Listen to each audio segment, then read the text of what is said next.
লোকসভা নির্বাচনে আবার বিরাট সাফল্য পেয়েছে তৃণমূল কংগ্রেস। সেই নির্বাচনে আবারও শূন্য হাতে ফিরেছে বামেরা। লোকসভা নির্বাচনের সাফল্যের পেছনে লক্ষ্মীর ভান্ডারের অবদান রয়েছে বলেই মনে করা হচ্ছে। আর এই বিষয়ে সিপিএম এর পার্টি চিঠিতে চাঞ্চল্যকর স্বীকারোক্তি। এই বিষয়ে আমরা কথা বলবো। আমাদের সঙ্গে সরাসরি টেলিফোন লাইনে জুড়েছে বিজেপি নেতা রাহুল সিনহা। রাহুল বাবু, আপনাকে অনেক স্বাগত ট্রাইব টিভি বাংলাতে। লক্ষ্মীর ভান্ডার প্রকল্পই সিপিআইএম এর ভরাডুবির কারণ। লক্ষ্মীর ভান্ডারকে কটাক্ষ করা হয়েছে, সেই কারণের জন্যই এই ভরাডুবি। সিপিআইএম এর পার্টির তরফ থেকে একটি স্বীকারোক্তি প্রকাশ করা হয়েছে। কি বলবেন এই বিষয়ে?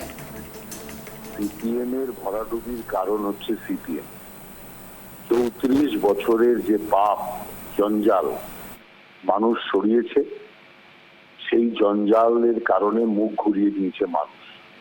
এখন নয় লক্ষ্মীর ভান্ডারে খারাপ হয়েছে, বাকি সময় কিসের ভান্ডারে খারাপ হয়েছে?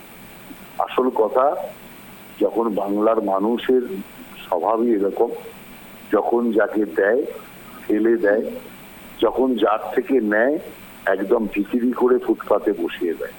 যখন কংগ্রেসকে দিয়েছে তখন বামদের কোনো অস্তিত্ব ছিল না। যখন বামেদের দিয়েছে 34 বছর কংগ্রেস পার্টি রাস্তায় বসিয়ে দিয়েছে। এরপরে যখন তৃণমূল কংগ্রেসকে দিয়েছে তখন সিপিএম আজকে ভিকিরির চেয়েও খারাপ অবস্থা। এবার যখন তৃণমূল কংগ্রেসের থেকে নেবে, তৃণমূল কংগ্রেসও ফুটপাতে গিয়ে বসবে। অতএব সেই কারণে কোনো কিচ্ছু নয়, বামেদের কুকর্মের জন্য মানুষ ওদের নাম শুনতে পারে না, যার জন্য অন্য কোনো যুক্তি দিয়ে লক্ষ্মীর ভান্ডারি দিয়ে নিজেদের ব্যর্থতা অপদার্থতাকে ঢাকার কোনো যৌক্তিকতা নেই। রাহুলবাবু, সেক্ষেত্রে বিজেপির পক্ষ থেকেও কিন্তু দাবি করা হয়েছে লক্ষ্মীর ভান্ডার প্রকল্পই কিন্তু বিজেপির ভরাডুবির কারণ। এই বিষয়টা নিয়ে কি বলবেন?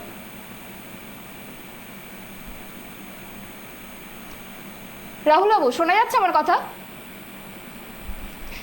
যান্ত্রিক ত্রুটির জন্য যোগাযোগ বিচ্ছিন্ন হয়ে গিয়েছে। আমরা রাহুলবাবুকে অনেক ধন্যবাদ আমাদের সঙ্গে থাকার জন্য। আমরা যে বিষয়টা নিয়ে জানতে চেয়েছিলাম বিজেপি নেতার পক্ষ থেকে, তিনি বলছেন কি সিপিআইএম এর পার্টির চিঠিতে যে চাঞ্চল্যকর স্বীকারোক্তি দেওয়া হয়েছে, সেই স্বীকারোক্তিতে বলা হয়েছে লক্ষ্মীর ভান্ডারকে কটাক্ষ করার কারণেই সিপিআইএম এর এই ভরাডুবি। কিন্তু রাহুলবাবু বলছেন যে সিপিআইএম এর এই ভরাডুবির কারণ সিপিআইএম নিজেই। তবে রাজনৈতিক মহলের একাংশের মত লক্ষ্মীর ভান্ডারের অবদান রয়েছে বলেই এই বিজেপি সিপিআইএম কংগ্রেসের এত ভরাডুবি। বামেদের খারাপ ফলের জন্য লক্ষ্মীর ভান্ডার রয়েছে বলেই দাবি সিপিআইএম এর। আমরা কথা বলে, আমাদের প্রতিনিধি রয়েছে আমাদের সঙ্গে ত্রয়ন চক্রবর্তী। ত্রয়ন, সিপিআইএম এর পক্ষ থেকে একটি পার্টির তরফ থেকে একটি স্বীকারোক্তি দেওয়া হয়েছে। সেই স্বীকারোক্তিতে পরিষ্কার বলা আছে সিপিআইএম এর দলের কর্মীরা লক্ষ্মীর ভান্ডারকে যে কটাক্ষ করেছে সেই কারণের জন্যই এই ভরাডুবি। ত্রয়ন,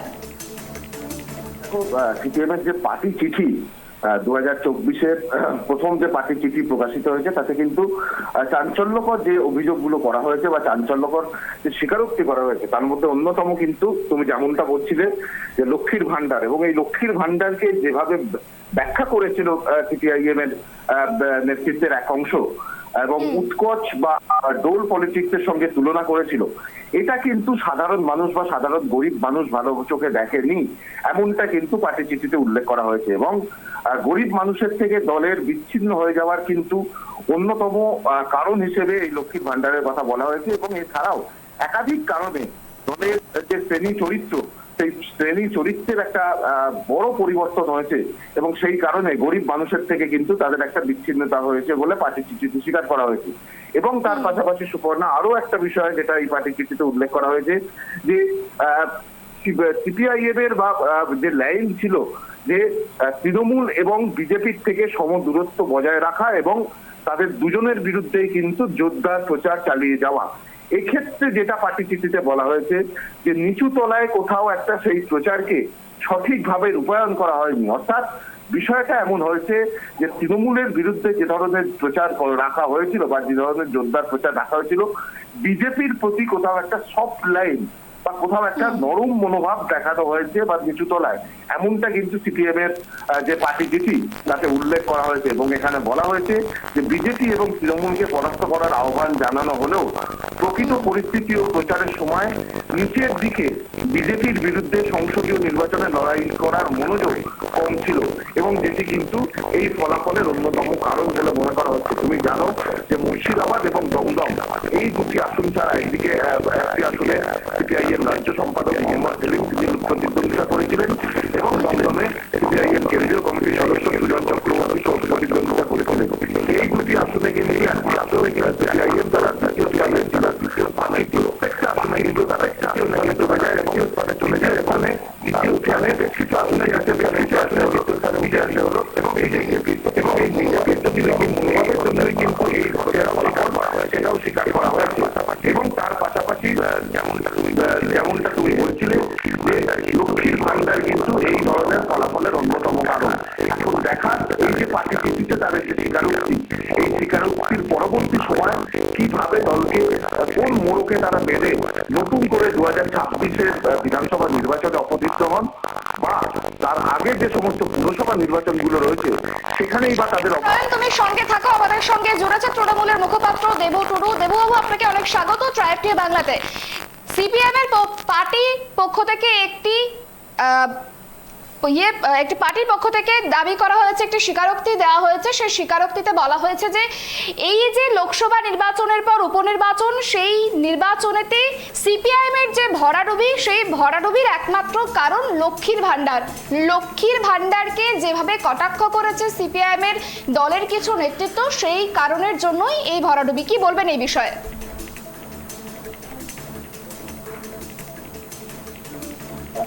সিপিএম কি বলছে এটা তাদের বিষয়, তবে পশ্চিমবাংলার মানুষ সিপিএম কে একদম চিড়িয়াখানায় পাঠিয়ে দিয়েছে। সমাজে আর থাকবে না, তাদেরকে দেখতে হলে চিড়িয়াখানায় যেতে হবে। এইরকম একটা রাজনৈতিক দল 35 বছরে শাসন করেছে, মানুষের গণতান্ত্রিক অধিকার হরণ করেছে, মানুষকে অত্যাচার করেছে, মানুষের গণতান্ত্রিক অধিকার কেড়ে নিয়েছে, কথা বলার অধিকার কেড়ে নিয়েছিল। 25 বছরের যে অত্যাচার, এই অত্যাচারের জন্য আজকে বাংলা ছাড়া আজকে লোকসভায় শূন্য, বিধানসভায় শূন্য। আশা করি আগামী দিনে আর দেখতে পাবো না। আমাদের দুর্ভাগ্য, এদের দেখতে হলে ওই চিড়িয়াখানায় যেতে হবে। ঠিক আছে, এবার তৃণমূল কংগ্রেসকে কি জন্য মানুষ ভোট দিয়েছে সেটা মানুষই জানে। ঠিক আছে, তবে বড় কথা, কিন্তু সিপিএম এর কথার কোনো মূল্য নেই। ওদেরকে মানুষ একদম নির্বাচনে পাঠিয়ে দিয়েছে, এখান থেকে শূন্য হয়ে গেছে। তাই ওদের ওরা কি বললো, ওদের কথার কোনো মূল্য বাংলার মানুষের কাছে নেই। বিজেপির পক্ষ থেকেও একই দাবি করা হচ্ছে। বিজেপির যে ভরাডুবি হয়েছে লোকসভাতে এবং সেই কারণের জন্য উপনির্বাচনেও যে ভরাডুবি হয়েছে, তার একমাত্র কারণ লক্ষ্মীর ভান্ডার। এটা বিষয়, তবে এটা আগে করি সিপিএম আর বিজেপি একই মুদ্রার এপিক আর ওপিক। তো সেই সিপিএম এর লোকগুলো বিজেপি হয়েছে, সে একই লক্ষ্য। মানে বিজেপি আর বিজেপি গত করে বাংলার মানুষের উপর যে অত্যাচার করেছে, যে শোষণ করেছে, 100 দিনের টাকা ছেড়ে নিয়েছে, 100 দিনের কাজ বন্ধ দিয়েছে, তার যে বাংলার মানুষ দিয়েছে। বিজেপি বাংলাতে এই নির্বাচনে বাংলার মানুষ বুঝিয়ে দিয়েছে যে এখানে অত্যাচারীদের ঠাঁই নেই, নির্যাতনীদের ঠাঁই নেই। বিজেপি তাই ওয়াচ আউট হয়ে গেছে। বেশ, অনেক ধন্যবাদ আমাদের সঙ্গে থাকার জন্য দেবুবাবু আপনাকে। যেমনটা আমরা কথা বলছিলাম তৃণমূলের মুখপাত্র দেবু টুডুর সঙ্গে, তিনি বলছেন যে বিজেপির সিপিএম এর কোনো অস্তিত্ব নেই, মানুষ তাকে আর পছন্দ করছে না, সেই কারণের জন্যই মানুষ তৃণমূলকে ভোট দিয়েছে, সিপিএম যা বলছে তাদের কথার কোনো ভিত্তি নেই। আমাদের সঙ্গে রয়েছেন আমাদের প্রতিনিধি ত্রয়ন, তার সঙ্গে কথা বলছিলাম। ত্রয়ন, আমরা কথা বলেছিলাম বিজেপি নেতা রাহুল সিনহা এবং তৃণমূলের মুখপাত্র দেবু টুডুর সঙ্গে। দুজনের বক্তব্য একেবারেই সিমিলার। তাদের বক্তব্য সিপিএম এর এই যে হার লক্ষ্মীর ভান্ডার, শুধুমাত্র তারা বলছেন সিপিএম নিজের কারণের জন্যই নিজে হেরেছেন। ত্রয়ন, দেখো, পার্টির চিঠিতেও কিন্তু সেই বক্তব্য কিছুটা উঠে এসছে, কারণ সেখানেও যে বক্তব্য বলা হয়েছে যে এই যে নির্বাচনের ভরাডুবি বা নির্বাচনী বিপর্যয়, তার অন্যতম একটা কারণ যে এই লক্ষ্মীর ভান্ডার, সেই লক্ষ্মীর ভান্ডারকে যেভাবে ব্যাখ্যা এবং বিশ্লেষণ সিপিআইএম নেতৃত্বের একাংশ করেছিল বা সেটাকে প্রচারে যেভাবে নিয়ে যাওয়া হয়েছিল, সেটা কিন্তু সঠিক ছিল না। এবং তার ফলে মহিলা ভোট, সেই ভোট কিন্তু একদম পুরো বেশিরভাগটাই কিন্তু তৃণমূলের পক্ষে ভোট দিয়েছে, এবং তার অন্যতম কারণ লক্ষ্মীর ভান্ডার। এবং অন্য আরো একটি কারণ যেটা হলো যে বিজেপির অবস্থায়, অর্থাৎ বিজেপির ক্ষেত্রে কোথাও একটা নরম মনোভাব কিন্তু নিচু তলায় দেখা গেছিল। অর্থাৎ প্রথমে তৃণমূলকে হারাও, প্রয়োজনে নিজের ভোট বিজেপিতে ট্রান্সফার করাও, এমন একটা কোথাও একটা নিচু তলা, তার কারণে এই ধরনের বিপর্যয় মনে করছে। এই আগামী দিনে তার পরিস্থিতিকে কিভাবে, একটা জিনিস সেখানে অত্যন্ত হয়ে যায় যে বাম এবং কংগ্রেসের যে তার আগে বিধানসভা নিত্যক্ষ করেছিলাম, প্রদেশ কংগ্রেস সভাপতি ছিলেন অধীর প্রদেশ সভাপতি পদ চৌধুরী, তিনি কিন্তু এমনই আমাদের কাছে খবর নতুন যিনি প্রদেশ তৃণমূলের সঙ্গে তার অবস্থানকে নাকি সিপিআইএম জোট বজায় রাখবে, এটাও ফলে সব যায় যে এই মুহূর্তে কিন্তু ঘুরে দাঁড়ান আগামী নির্বাচন, সেটা কিন্তু সিপিআইএম বা বামেদের পক্ষে অত্যন্ত কঠিন, এমনটাই কিন্তু রাজনৈতিক মহলের একাংশ মনে করছে। সুপর্ণা, বেশ, অনেক ধন্যবাদ আমাদের সঙ্গে থাকার জন্য।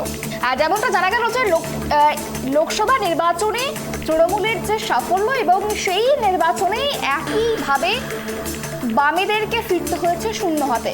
সেই নির্বাচনে বামেরা যে শূন্য হাতে ফিরেছে, তাদের যে এত বড় একটা ভরাডুবি হয়েছে, এর পেছনে তাদের পার্টির যে চিঠি, সেই চিঠিতে দাবি করা হয়েছে লক্ষ্মীর ভান্ডারকে কটাক্ষ। দলের পার্টি চিঠিতে উল্লেখ করা হয়েছে লক্ষ্মীর ভান্ডারকে দলের কর্মীদের একাংশ কটাক্ষ করেছে ঢোল বা উৎকোচ বলে।